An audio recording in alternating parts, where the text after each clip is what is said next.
2차 세계대전 때 독일 카젤시 상공에서 B-17기가 날고 있었어요.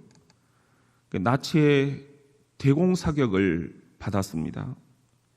이 불꽃 세례 속에서 조종사가 순간 20mm 유탄 하나가 연료 탱크를 뚫고 들어왔다 하는 것을 나중에 알게 됐습니다. 그런데 이 폭탄이 폭발을 안 한 거예요. 조종사가 가슴을 쓸어내리면서 위에 있는 편대장에게 가서 보고를 했어요. 이것을 기념물로 삼고 싶다. 그랬더니 그 편대장이 이 조종사에게 더 놀라운 소식을 알려주는 거예요. 유탄이 하나만 박혀 있었던 게 아니라 연료 탱크에 11개의 유탄이 박혀 있었다. 조종사가 깜짝 놀랍니다.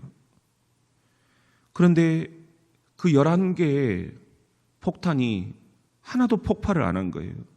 연료 탱크에 폭탄이 박혀 있었다는 건 그 연료 탱크 때문에 비행기가 날아갔다, 이렇게 봐도 되는 거거든요. 11개의 유탄 속에는 폭탄 물질은 전혀 들어있지 않았습니다. 종이 조각 하나씩이 들어있었습니다. 거기에는 체코어로 이렇게 써져 있었습니다. 이것이 지금 우리가 당신을 위해 할 수 있는 최선의 전부입니다. 체코에 있는 군수 노동자들이 이 폭탄을 만드는데 동원이 돼서 그들이 이 폭탄 때문에 쓰러져 갈 그 조종사들을 생각하며 생명을 구해냈던 거예요. 폭탄 물질을 집어넣는 대신에 그 폭탄 속에다가 종이 하나에 글씨를 써서 생명을 살려준 것입니다. 이 마음, 이것이 예수 그리스도의 마음이 아닌가. 우리 오늘 같이 한번 따라해 봅시다. 너희 안에 이 마음을 품으라. 오늘 본문 5절에 보면은 너희 안에 이 마음을 품으라, 그렇게 말씀을 하고 계십니다. 곧 그 마음은 그리스도 예수의 마음이니. 이걸 영어 성경에 보면은 have this mind, 이 마음을 가져라, among yourselves, 너희들 자신의 그 마음속 깊은 곳에 이 마음을 가지라는 거예요. 그런데 그 마음은 어떤 거냐? which is fitting, 딱 들어맞는다는 거예요. 우리가 fit라고 딱 옷이 이렇게 몸에 맞을 때 그런 표현을 하잖아요. which is fitting in Christ Jesus, 그리스도 예수 안에 딱 들어맞는 그런 마음을 너희 안에 가져라. 예수님이 꼭 우리를 이렇게 내 마음이 딱 그 마음이다, 그런 마음을 우리한테 가지라고 말씀을 하고 계시는 것입니다. 우리 IQ 검사할 때 그런 장난감 앞에다 이렇게 놓고 이 아이가 IQ가 어느 정도 되는가 테스트를 하거든요. 상담에서도 그런 놀이가 있는데요. 세모 장난감이 있고 네모 장난감이 있어요. 근데 이것을 이 어린 아기가 어떻게 갖고 노는가, 그걸 이렇게 어떻게 끼워 맞추는가. 그런데 아무리 해도 이 세모 장난감 여기에다가 네모 장난감을 끼워 맞출 수가 없는 거죠.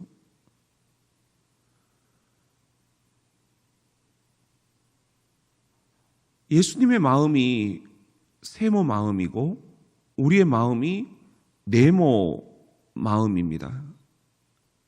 딱 맞아떨어지지가 않기 때문에 절대로 끼워 맞출 수가 없습니다. 딱 들어맞는 마음, 그것은 예수님 마음, 세모 마음에 우리 마음도 세모 마음이어야 딱 들어맞는다는 거죠. 우리가 모자이크를 하거나 혹은 우리 게임으로 이렇게 끼워 맞추기를 하거나 딱 들어맞는 때 그때의 그 기쁨이 있잖아요. 예수님 마음에 딱 들어맞도록 너희 안에 이 마음을 품어라. 우리가 결이 안 맞다 그런 표현들을 합니다. 내 마음과 예수님 마음이 결이 안 맞으면 예수님이 그것은 내 마음이 아니다 이렇게 말씀을 하실 것입니다. 예수님은 멈추라 하시는데 나는 계속 가겠다. 예수님은 왼쪽으로 가라 하시는데 우리는 오른쪽으로 가겠다. 이런 고집은 예수님 마음을 근심시키게 될 것입니다. 오늘 또 우리가 예수님의 마음에 딱 들어맞는 그런 마음이 어떤가? 그래야 우리가 예수님의 제자잖아요. 예수님 제자로서 예수님 마음에 딱 들어맞는 마음, 예수님을 근심시켜드리지 않는, 예수님을 기쁘시게 해드리는 그런 마음이 어떤 마음일까? 우리가 오늘 함께 묵상할 수 있는 그런 금요일 새벽 수련회가 됐으면 합니다. 우리 같이 한번 따라해 봅시다. 비워야 채우신다. 오늘 6절에 보면은 그는 근본 하나님의 본체시나, 하나님과 예수님이 본체, 몸이 하나였다는 거예요. 하나님과 동등됨을 취할 것으로 여기지 아니하시고, 원래는 성자 예수 그리스도가 성부 하나님과 동등한 관계였다 하는 것입니다. 그런데 이것을 예수님이 포기하셨다라는 거예요. 그리고는 7절에 보면은 오히려 자기를 비워, 이게 이제 케노시스라는 헬라어 원어인데요. 아주 중요한 우리 기독교의 신학을 이 케노시스라는 단어가 설명을 해줍니다.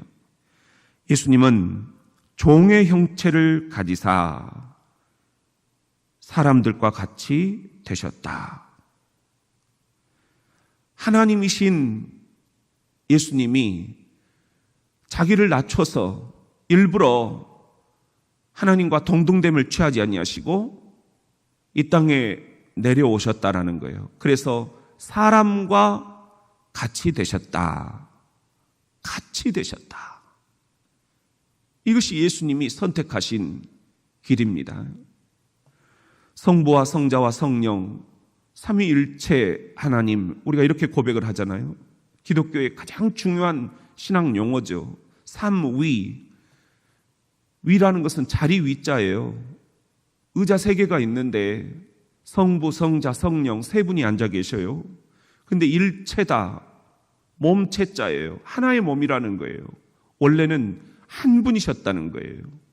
하늘에 계신 성부, 아버지 하나님께서 자기를 비워 종의 형체를 가지사 사람과 같이 되셨다. 이것이 성육신 사건입니다. 크리스마스 사건입니다. 그리고 이 아들 예수 그리스도께서 하늘에 승천하신 다음 약속하신 대로 성령을, 거룩한 영을 우리에게 부어주셔서 우리가 오늘 성령의 능력 안에서 이 교회를 일구고 가꾸어 간다. 이것이 삼위일체 신학이지요. 이 가운데 예수 그리스도에 관한 이 선언, 자기를 비우사, 자기를 비우사. 이 성경의 원어 케노시스라는 이 단어가 오늘 우리를 너무나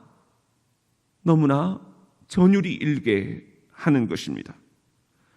자기를 비우신다. 하도 초대 기독교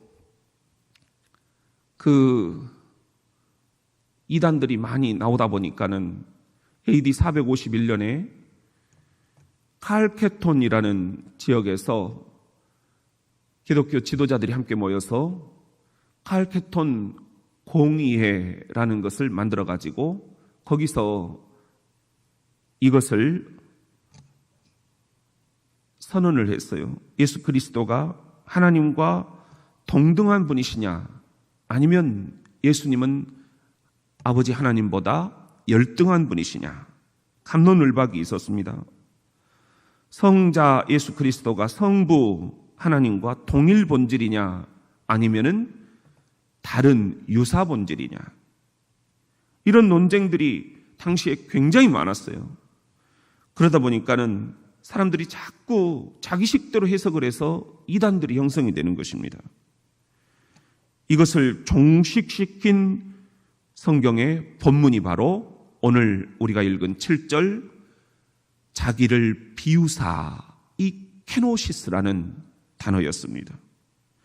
성자 예수 그리스도는 성부 하나님과 동일 본질이시지만 자기를 비워 이 땅으로 내려오셨다, 이렇게 정리가 된 거예요. 이것이 삼위일체 신학이고 이것이 사도신경으로 정리가 돼서 우리가 매일 이 새벽에 이 사도신경으로 우리의 신앙을 하나님 앞에 고백을 하는 것입니다. 사도신경이 그렇게 만들어진 거예요. 우리가 꼭 알아야 할 대목이지요. 이 7절이 그렇게 중요하다. 여기서 자기를 비우신다 하는 말은 영어 성경에는 made himself, 자기를 만드셨다, nothing, 아무것도 아닌 것으로 만드셨다, 그런 말입니다. 예수님이 자기 자신은 아무것도 아니라고 그렇게 선포를 하셔버린 거예요. 누구에 비해서? 아버지 하나님에 비해서 나는 아무것도 아니란다. 자기를 비우시고 하나님을 높이신 거예요. 이게 자기 비움의 신학입니다. 사도 바울이 이 마음을 너희가 품으라, 빌립보 교인들에게 권면하고 있는 것입니다. 빌립보 교회 안에 내분이 약간 지금 일어나는 그런 조짐이 벌어진다고 그랬잖아요. 그 내분이라는 게 내가 이 교회에서 하면서 자꾸 자기의 지분을 주장을 하는 거예요.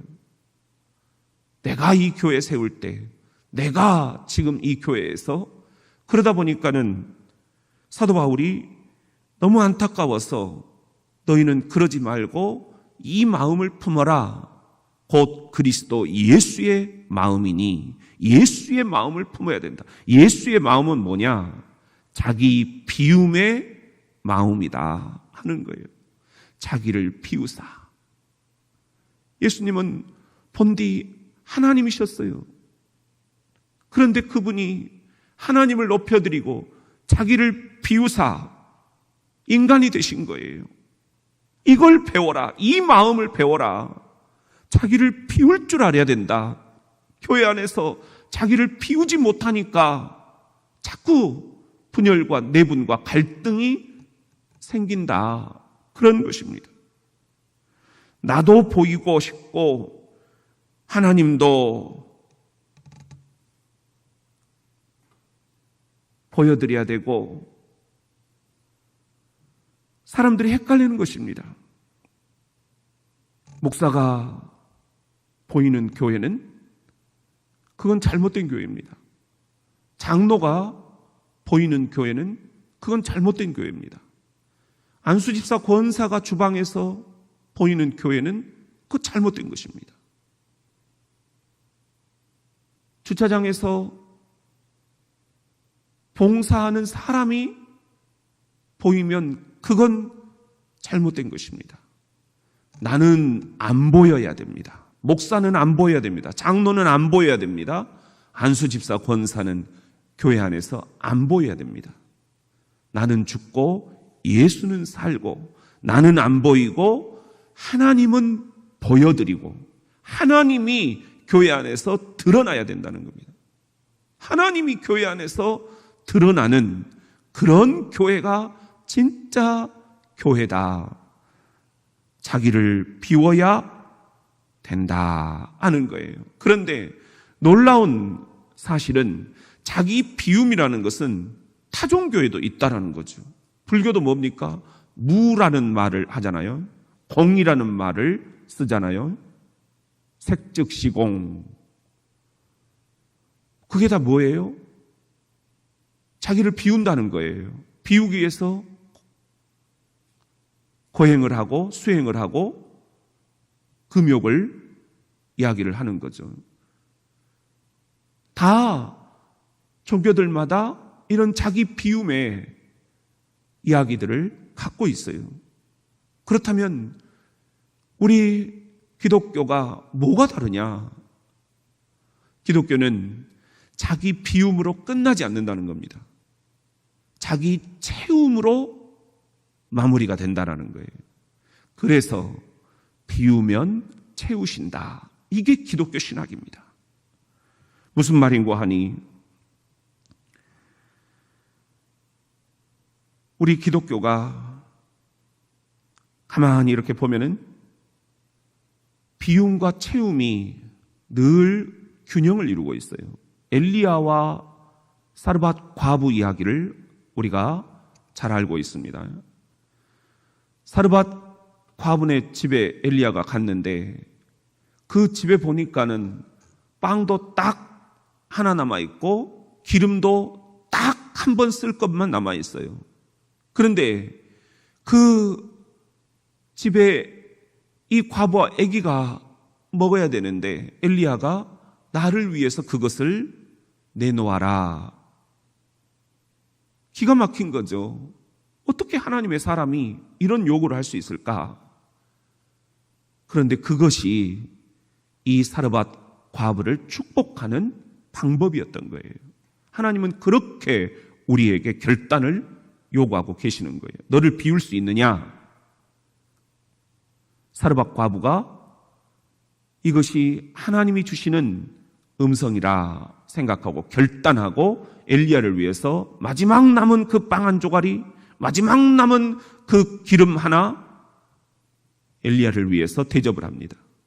그랬더니 이제 그때부터 사르밧 과부가 그 기름통을 비웠더니, 그 빵 쪼가리를 비웠더니 채움의 기적이 베풀어지는 거예요. 마르지 않는 채움의 축복이 임하는 거예요. 이것이 자기 비움으로 시작이 돼서 자기 채움으로 마무리가 되는 기독교의 신학입니다. 또 하나 베드로도 우리가 잘 알듯이 우리가 지금 153 그런 이야기를 하잖아요. 빈 배와 빈 그물, 밤새 그물을 던졌지만 한 마리도 못 잡았어요. 이건 있을 수 없는 이야기예요. 왜? 베드로는 전공이, 직업 자체가 어부였습니다. 어디에다가 그물을 던지면 고기가 있는지 환히 그 갈릴리 바다를 꿰뚫고 있는 어부 중에 어부였어요. 그런데 그가 밤새워 고기 한 마리 못 잡았다. 이것이 하나님이 베드로를 향하신 축복의 방법이었어요. 하나님께서 이 땅에 인간의 몸으로 내려오셔서 베드로에게 다가가십니다. 그분이 바로 예수 그리스도셨어요. 내 그물을 오른쪽에 던져라. 오른쪽에다가 던졌어요. 그랬더니 아무것도 안 잡혔던 그 그물에 어마어마한 고기가 잡히는 거예요. 만선의 기쁨을 안고 나옵니다. 베드로는 그때 깨닫게 됩니다. 이분이 예수 그리스도시라는 것을.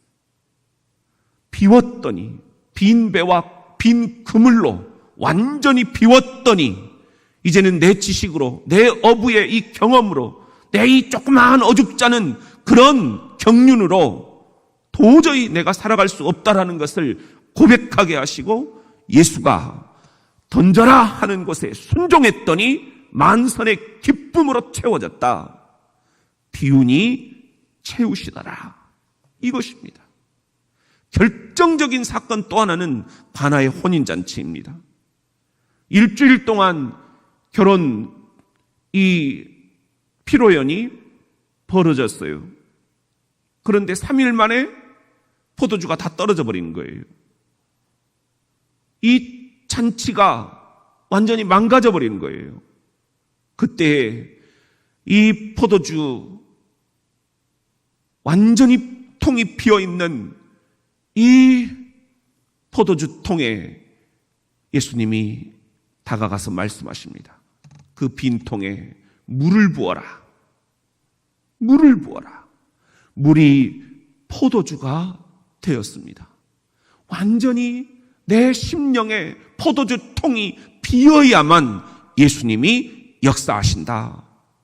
내가 비워야 예수님이 포도주로 채우신다. 이것이 우리 기독교의 신학입니다. 이것이 불교의 자기 비움과 다른 것입니다. 전적으로 기독교는 비움으로 시작이 됩니다. 그러나 비움으로 끝나지 않고 예수가 역사하시니, 예수가 만나주시니 채움으로 마무리가 됩니다. 이것이 우리 기독교의 신학입니다. 오늘 여러분, 사르밧 과부처럼 마지막 빵조가리, 마지막 기름, 그래서 사는 게 너무 팍팍하십니까? 베드로처럼 내 지식, 내 경륜, 내 경험을 가지고 이렇게 저렇게 밤을 새워봤지만 빈 배, 빈 그물이십니까? 가나 혼인 잔치처럼 축제를 베풀어야 될 내 삶에 포도주가 떨어졌습니까? 빈 통입니까? 예수가 오셔야 됩니다. 예수를 만나야 됩니다.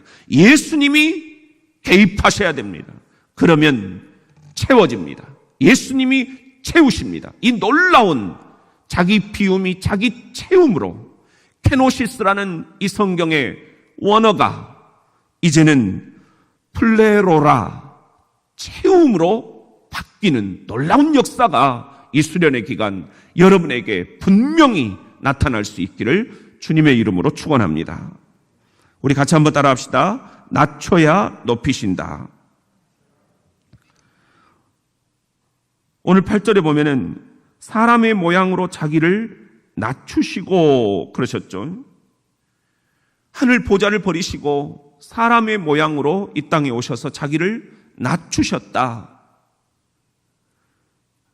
죽기까지 복종하셨으니 곧 십자가의 죽으심이라. 예수님은 이렇게 높은 보좌를 버리시고 이 땅에 낮고 낮은 말구육간에 오셔서 십자가에 죽으셨습니다. 자기를 낮추셨어요.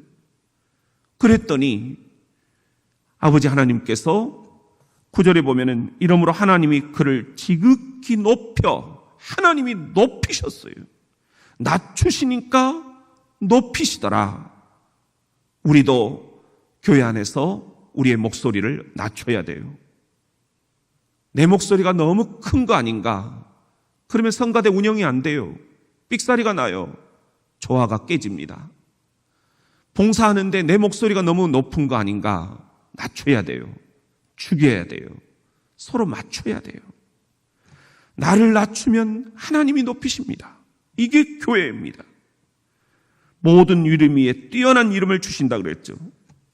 10절에 보면은 하늘에 있는 자들과 땅에 있는 자들과 땅 아래에 있는 자들로 모든 무릎을 예수의 이름에 꿇게 하신다고 했죠.